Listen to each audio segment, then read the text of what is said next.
ایران سے 5000 کلومیٹر کے فاصلے پر 6 B-2 بمبار تیار ہیں، خاموشی سے تیار کھڑے ہیں۔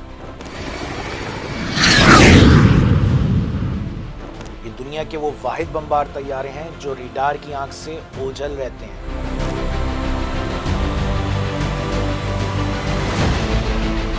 11,000 کلومیٹر تک بغیر ریفیولنگ کے اڑ سکتے ہیں اور اپنے ساتھ لے جا سکتے ہیں 14,000 کلو گرام وزنی 2 خطرناک بنکر بسٹر بم۔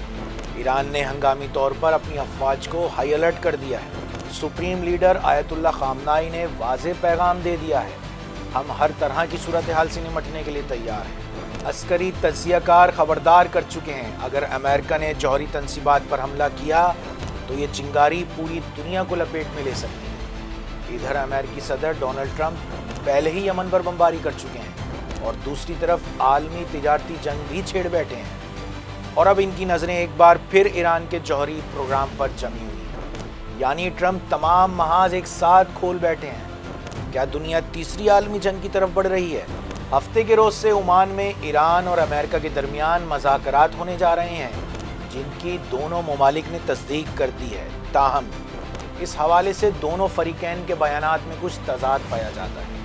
امریکی صدر ڈونلڈ ٹرمپ کا دعویٰ ہے کہ یہ مذاکرات براہ راست ہوں گے اور دونوں ممالک کے اعلیٰ حکام جوہری معاملات پر گفتگو کریں گے، جبکہ ایرانی وزیر خارجہ جو ممکنہ طور پر ان مذاکرات میں شریک ہوں گے، ان کا کہنا ہے کہ بات چیت بلا واسطہ ہوگی۔ انہوں نے واشنگٹن پوسٹ میں شائع اپنے مضمون میں لکھا ہے کہ پیش رفت کے لیے سب سے پہلے اس اصول پر اتفاق ضروری ہے کہ اس مسئلے کا کوئی فوجی حل ممکن نہیں۔ ایران سفارتکاری کے ذریعے ایک پرامن معاہدے کے لیے تیار ہے، جس کے نتیجے میں نہ صرف کھربوں ڈالرز کی تجارتی راہیں کھلیں گی بلکہ امریکہ بھی خطے میں مہنگی فوجی مداخلت سے بچ سکے گا۔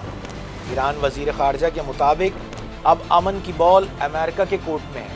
ایران اگرچہ جوہری ہتھیار بنانے کی خواہش کی تردید کرتا آیا ہے، مگر کئی ممالک کا ماننا ہے کہ وہ کم از کم جوہری وار ہیڈ بنانے کی صلاحیت حاصل کرنا چاہتا ہے، جو مشرقی وسطیٰ میں اسلحے کی دوڑ اور ممکنہ جنگ کا پیش خیمہ بن سکتی ہے۔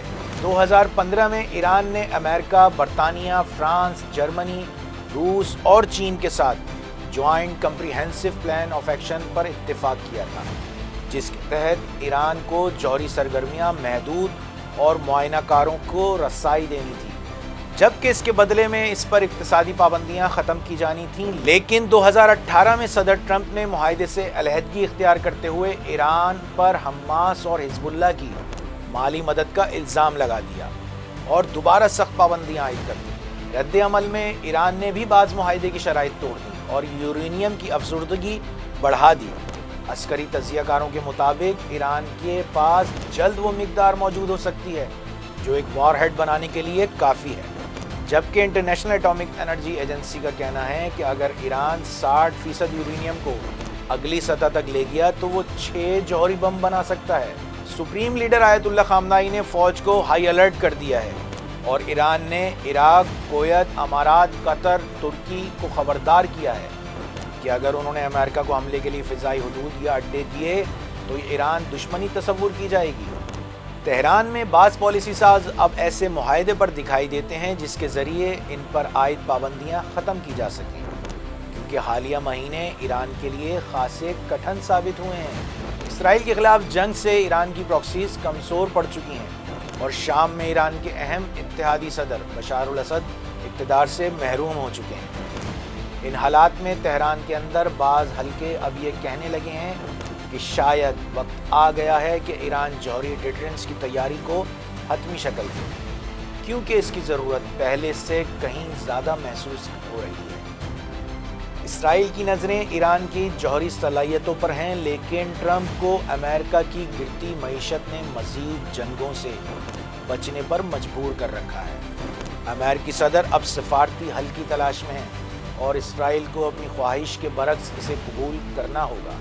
ٹرمپ نے 2 ماہ کا وقت دیا ہے کہ فریقین کسی معاہدے تک پہنچ جائیں، لیکن اگر ایسا نہ ہوا تو طاقت کے استعمال کی دھمکی بھی دے رکھی ہے۔ مگر ٹرمپ یہ بھول رہے ہیں کہ 2015 کے جوائنٹ کمپریہنسو پلان پر بات چیت میں 2 برس لگے تھے، جس سے بات واضح ہو جاتی ہے کہ سفارتکاری کے معاملات میں عجلت اختیار نہیں کی جاتی۔ کیا یہ مذاکرات امن کا پیغام لائیں گے یا نئی جنگ کا دروازہ کھولیں گے؟ آپ اس بارے میں کیا سوچتے ہیں؟ ہمیں اپنے کمنٹ میں اپنی رائے سے ضرور آگاہ کریں۔